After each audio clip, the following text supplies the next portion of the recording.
13C, con el auspicio de Merck Serono, calidad alemana, prestigio mundial, presentan Calidad de Vida.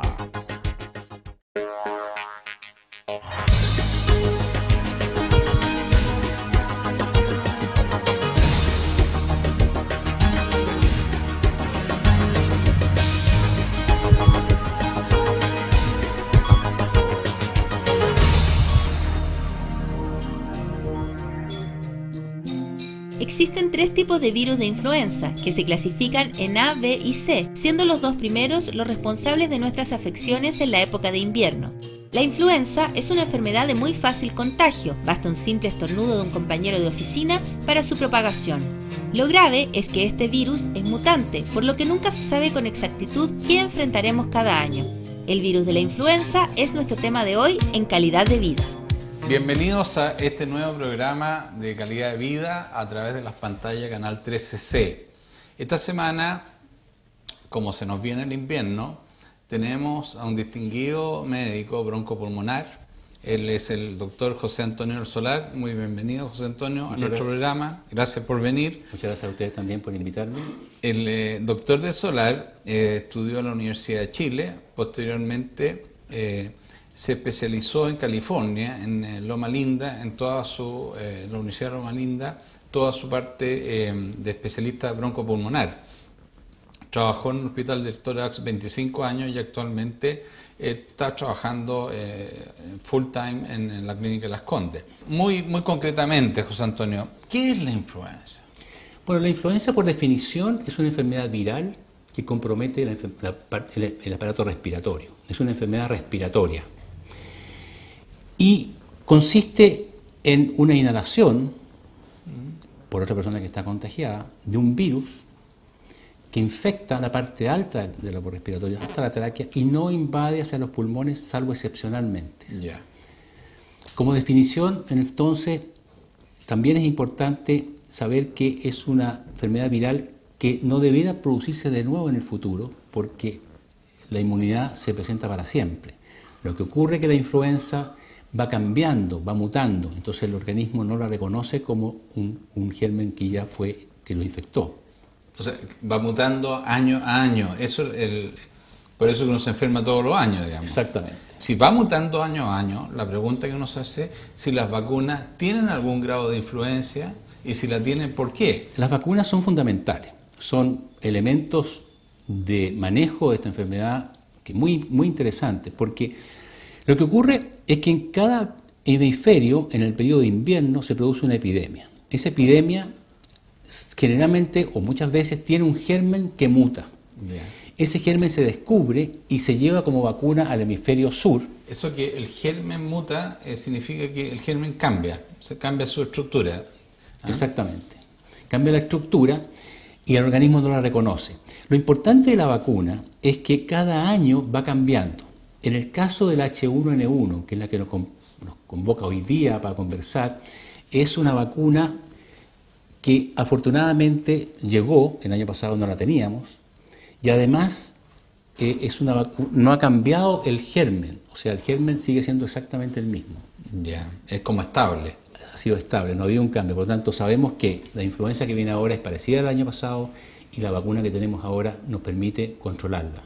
En la gente que se vacuna, obviamente. Por supuesto, porque el año pasado hubo una cosa un poco mediática. Tú recuerdas que se dio la alarma 6, digamos, de la Organización Mundial de la Salud, se cerraron los aeropuertos, en fin, mataron no sé cuántos cerdos en forma totalmente inútil, digamos. Sí, así es. Y al final fue mucho menos de lo que nosotros esperábamos. ¿Cómo se viene este año a la mano? Bueno, se habla de la segunda ola. La segunda ola, sabemos que el año 18, en la época de la gripe española, se produjo una segunda ola al año siguiente que fue más o menos igual que la primera, con 50 a 100 millones de muertos. El 57 también pasó una cosa parecida. La diferencia es que ahora tenemos un germen que es el mismo, pero además tenemos la vacuna y tenemos un tratamiento. O sea, este germen de este año viene a ser igualmente sensible al Tamiflu como fue el año pasado. Esto permite tener una visión de que la segunda ola va a ser probablemente menor que el año pasado. Ahora, ¿por qué se habló tanto de este tema de que era tan peligroso, que era una enfermedad que iba mortal? La gente consultó muchísimo. No, fue una pánico. alarma mundial. Primero, porque se expandió a todos los continentes. Segundo, porque era un germen desconocido hasta ese momento. No se sabía cómo se iba a comportar. Tercero, porque culturalmente en el mundo y especialmente en Chile hay una cultura de la salud muy interesante. Si uno se acuerda, por ejemplo, cuando vino el cólera a Chile, Sí, claro. todo el mundo aceptó que eliminaran todos los cultivos de verduras y la gente no comió. Estaba prohibido en los restaurantes, pero la gente no comía verduras. Así es. Entonces, en Chile existe una cultura de la salud muy interesante. Una disciplina. Una disciplina. Y uno entonces ve cómo la gente se prepara mucho más que el promedio en otras cosas, en el tráfico, en lo que tú quieras, pero la preocupación por la salud es muy importante. Muy importante. Ahora, desgraciadamente la vacunación hasta este momento no está cumpliendo con lo que se pensaba. Tenemos por el Ministerio y en general en salud 4 millones de vacunas para aplicar a una población que permitiría mantener el control de la enfermedad. Hasta ahora se han vacunado solamente 2 millones y un poco más, o sea, nos falta. Ahora, ¿quiénes tienen que vacunarse? Porque es muy importante. ¿Cuál es el grupo de riesgo en esto? Primero, por el Ministerio, sabemos que los niños que están entre 6 meses y 24 meses. Las embarazadas, después del tercer trimestre, aunque en Estados Unidos dicen que no importa, que basta. Pero el sentido común, sentido común le dice que a uno mejor dice que no. que es mejor que no, Claro. exactamente. Ahora, la mujer que está por embarazarse también debe vacunarse, porque es el periodo en el cual ella, si se vacuna y tiene un niño, este niño va a estar inmunizado contra el Contra la virus, influenza. lo cual es una ventaja. El otro grupo importante es la gente que trabaja en salud. En salud hay varios motivos para vacunar. Primero, que esa va a ser la gente que se va a infectar más. Segundo, necesitamos que esa gente esté presente en el momento de la influenza y no esté en su casa. Pero además, y mucho más importante, last but not least, que la gente que se enferma en salud contagia a la gente que va a consultar por otros motivos, por cirugía, por embarazo. Por lo tanto, una persona que no se ha vacunado en salud, obviamente está en una situación muy compleja. Claro. ¿Cómo fue las curvas en el servicio de urgencia de la gente que consultó por influenza? Tenemos una curva aquí de lo que ocurrió en Clínica Las Condes el año pasado. Ustedes pueden ver en este gráfico, al lado izquierdo está el número de consultas por influenza A en rojo. Ustedes ven que los niños entre 0 y 9 años fueron los que más se enfermaron y después empieza una baja de la cantidad de enfermos en la edad. Esto es interesante porque las curvas habitualmente no son como esta. Después voy a mostrar la curva como debiera haber sido, si hubiera sido otro germen o el germen estacional. Aquí ustedes ven, van bajando y cuando llega a los 50 años, que es abajo a los 50 años, ustedes ven que de los 50 hacia abajo, hacia arriba en edad, casi no hay casos. Esto no tenía una explicación muy clara y no sabíamos a qué se debía y posteriormente hemos descubierto que hay gente que nació antes del año 57. O sea, en ese momento hubo una epidemia importante que es prima hermana de esta. Por lo tanto, aquí se produjo una situación bien interesante que se enfermaron mucho más los niños que los mayores. Y la mortalidad en esta patología fue de gente intermedia. La edad, el promedio de edad de los fallecidos, 153 fallecidos en Chile, es de 44 años. O sea, gente que tiene una expectativa de vida de 74 años, si uno calcula cuánto es pérdida de años de vida de esa persona, es mucho más dramático. Claro, porque la influenza común y corriente, ¿qué porcentaje, a qué edad promedio fallecen?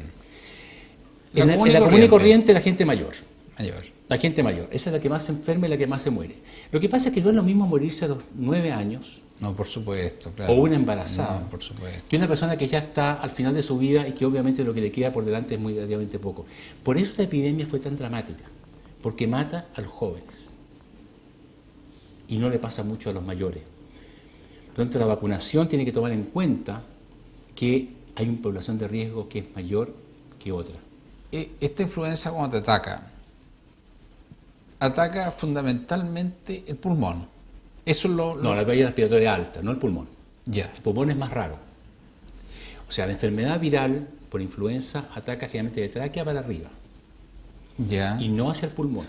Cuando ataca el pulmón es porque ya ha llegado un invasor, que es muy raro, que ocurre en algunas personas con más susceptibilidad, o después del periodo de influenza, los meses después, semanas después, aparece la neumonía neumocócica, que es una neumonía que aprovecha la baja de defensa que tiene por la influenza, una infección de tipo estreptocócica o neumocócica, que es distinta. Del grupo de pacientes que en México o en Estados Unidos murió por H1N1, ¿de qué murieron ellos? Bueno, murieron de neumonía. Lo que pasa es que nosotros, por ejemplo, en Clínica Las Condes estuvimos hospitalizados en la UTI alrededor de 11 personas, Ya. de las cuales 3 eran de nosotros, de la Clínica Las Condes, y 8 venían de fuera.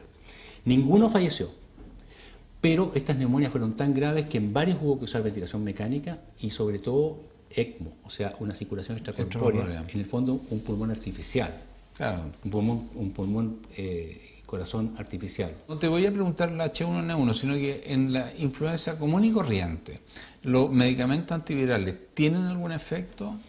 A ver, la gente habla de medicamentos antivirales a veces con medicamentos que no lo son, por ejemplo, son sintomáticos.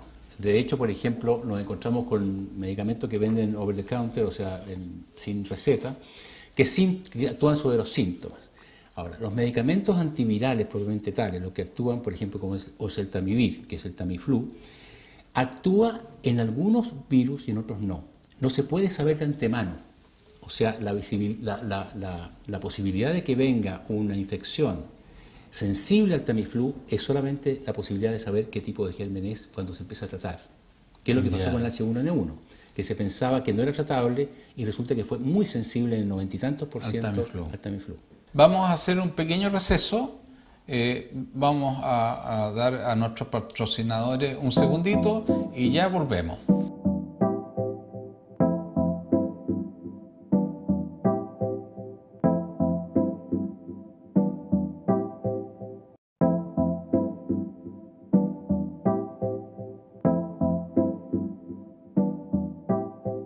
De vuelta en nuestro segundo bloque con el doctor José Antonio Solar, que estamos conversando de la influenza. Te invito a responder una pregunta de nuestro público en la calle.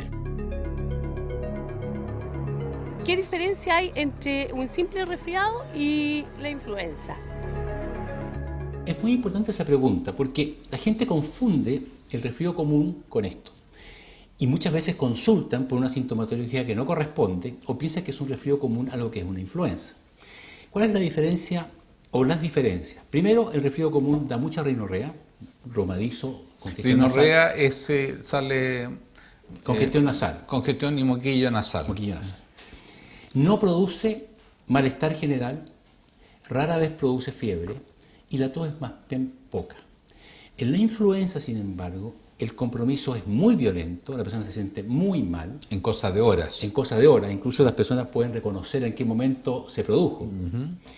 Y además, el malestar general es muy significativo, hay una tos que duele mucho la parte traqueal y el compromiso general de apetito y la gente generalmente tiene que quedarse en cama. O sea, No es capaz de moverse. No es capaz de ir a trabajar. Si una persona empieza con un cuadro y tú crees que está efectivamente con influenza, ¿tú le dejarías a todos antibióticos antivirales? Al enfermo hay que dejárselo y ojalá antes de las 48 horas. Es increíble, el Tamiflu cuando uno lo usa antes de ese tiempo actúa en forma tan dramática que uno ve que a la tercera pastilla, son cada 12 horas, la persona se siente tan bien que simplemente siente que se mejoró. Incluso algunos con error suspenden el tratamiento. Ahora, si a los que están en contacto con él, siempre ha habido mucha discusión, la respuesta es no, a menos que esa persona esté embarazada. En ese caso, el contagio puede ser muy peligroso y obviamente puede ser mortal. Claro. ¿En qué minuto la cosa se empieza a poner más seria? Porque se supone que en 3 días o 2 días la persona se siente mejor con el Tamiflu. ¿Cómo ves tú que la cosa se va poniendo más o menos color de hormiga? Bueno, el Tamiflu es un medicamento que es bastante útil y bastante eficiente. Sin embargo, esto puede traer como consecuencia, y aquellos que no se han tratado oportunamente, sino que han empezado el tratamiento con Tamiflu después de un tiempo, hay complicaciones de diferentes tipos. Puede haber rinosinusitis, puede haber una neumonía, que aparece no inmediatamente, pero poco después. Es una neumonía no tipo viral, es una neumonía por neumococo. Una neumonía clásica. Clásica. Eso es importante tenerlo presente. ¿Por qué no le dice a nuestro público en qué consiste una neumonía clásica desde el punto de vista clínico? Porque para que la gente sepa. Pues la neumonía clásica de partida no comienza con un cuadro viral, como una influenza. Aparece después o sin los síntomas propios. Aparece generalmente de forma bastante brusca. La persona dice me siento mal, empieza con calofríos violentos, aunque eso es lo clásico. No siempre tiene la misma sintomatología de las personas.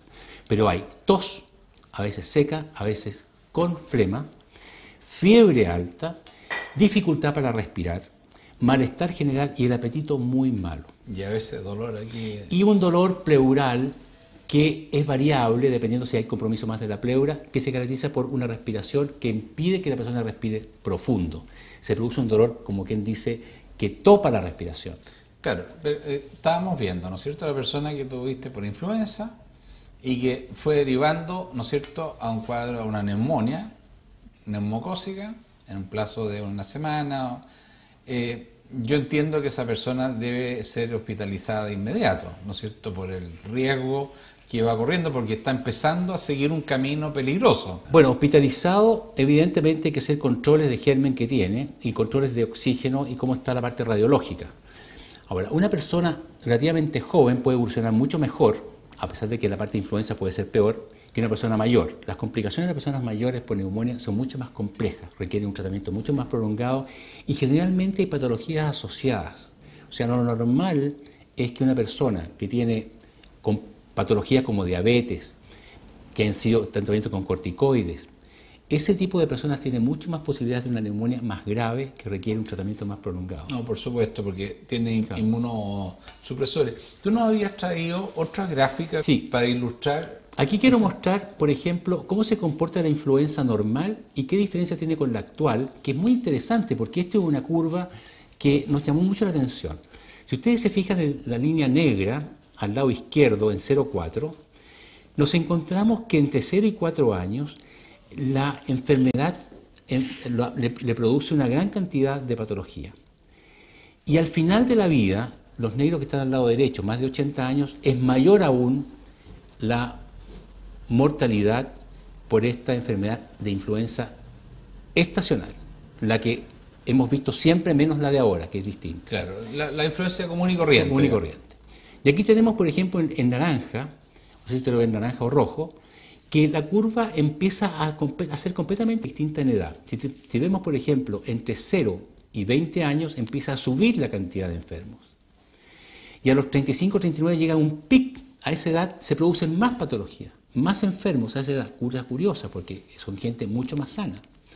Y empieza a decaer hasta los 55, 59 años en que ya desaparece. Y vuelve a aparecer otra vez la idea de que aquí existe un germen que estaba antes en nuestra civilización y que obviamente se transformó en un germen que ataca a gente joven que no estaba expuesta al año 57 de la influenza.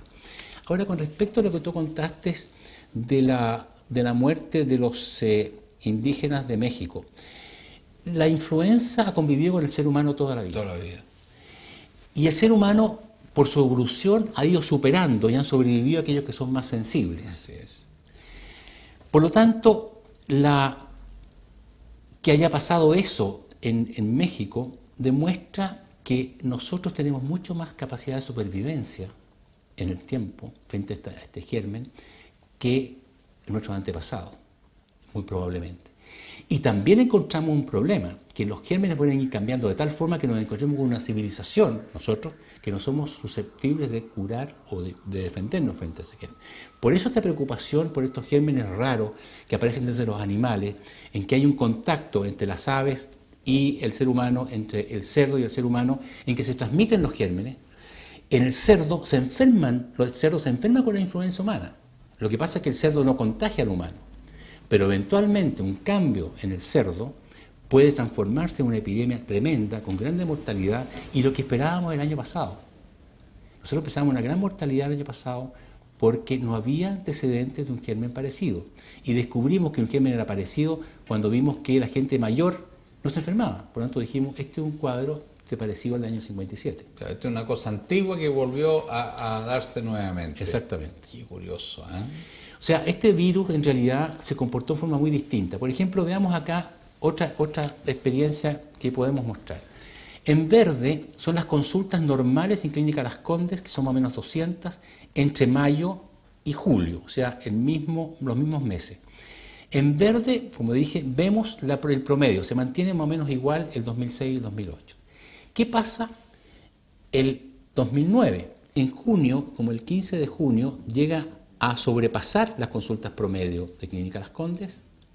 Siguen subiendo hasta un nivel en que entre principios de junio y fines de junio llega un pic. Y después empieza a disminuir, como pasa con todas las influencias, que empieza y llega un pic y cae. Pero ¿qué ocurrió con las consultas en azul? Es interesante, las consultas en ese mismo periodo fueron mayores que los 2 años anteriores. Y esto tiene dos importantes significancias. La primera, que la gente empezó a consultar por la información de los periódicos, información de cultura, mucho antes que apareciera la influenza. Y cuando apareció la influenza siguió aumentando y después disminuyó todo junto hasta llegar a los niveles de consulta normal de todos los años anteriores. Esta es una curva muy bonita porque permite visualizar un tema que a nosotros nos preocupa para este año. Porque ¿qué va a ocurrir este año? La gente va a consultar. Esa es la gran pregunta, claro. La gran pregunta. Además, con un país terremoteado. Ese es un tema también interesante, porque ¿qué va a pasar este año? Este año puede que la curva sea menor. ¿Por qué? Porque hay vacuna. Porque ya tuvimos la influenza el año pasado. Y es probable que mucha gente esté inmunizada. Pero estos gérmenes, en la historia también se ha visto que hay una segunda ola, se llama. Esta segunda ola nosotros esperamos que sea menor, pero puede ser igual. Difícil que sea mayor. En las poblaciones que están expuestas en el terremoto a cambios de temperatura, a situaciones de hacinamiento, a condiciones de no poder consultar probablemente a tiempo, puede significar una mayor drama desde el punto de vista del H1N1. El Ministerio, a propósito de eso, está preocupado de vacunar en esa población no hasta los 24 meses como el resto de la población, sino que hasta los 16 años.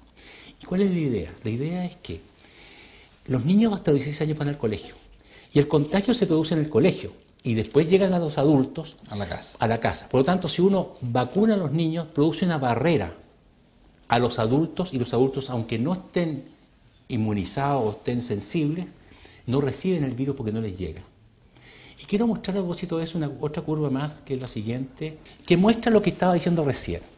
En verde están los niños entre 6 y 18 años. Y ustedes ven que la gran proporción del PAI, en la primera PAI, que es el periodo comprendido entre mayo y junio, las primeras 2 semanas de la epidemia, comparado con las siguientes 2 semanas, que es el segundo PAI, ustedes ven que el número en verde va aumentando.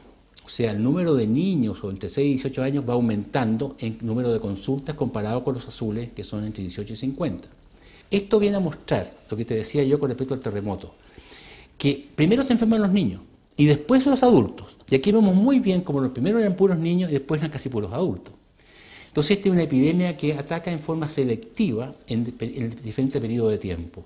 Y la vacunación de los niños de 16 años hacia abajo en la región de terremoto justifica, porque puede cambiar la situación epidemiológica. No, claro, produce un bloqueo de la transmisión de todas maneras. Digamos. Yo creo que es muy importante tener claro que la vacunación tiene que ir ya.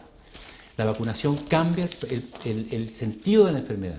Y yo creo que para mantenerse sano, como digo yo, comer clara de huevo, que es sano, es necesario vacunarse. O sea, yo creo que la vacuna y el control a tiempo de las personas que se enferman eventualmente, sobre todo embarazadas y gente relativamente joven, debe vacunarse o tratarse lo más precozmente posible. Bueno, ha sido un agrado, José Antonio, poder conversar contigo. Yo creo que nuestro público ha quedado bastante bien informado, y bien informado porque sin entrar en el pánico tonto, te fijas tú, de creer, sino que una cosa ponderada, que es manejable, que es totalmente llevable.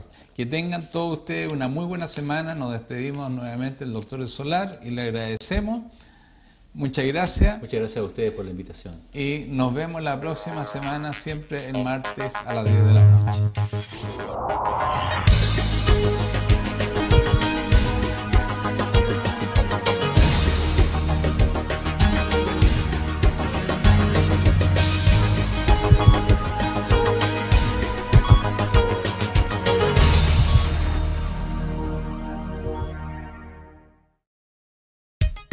13C, con el auspicio de Merck Serono, calidad alemana, prestigio mundial, presentaron Calidad de Vida.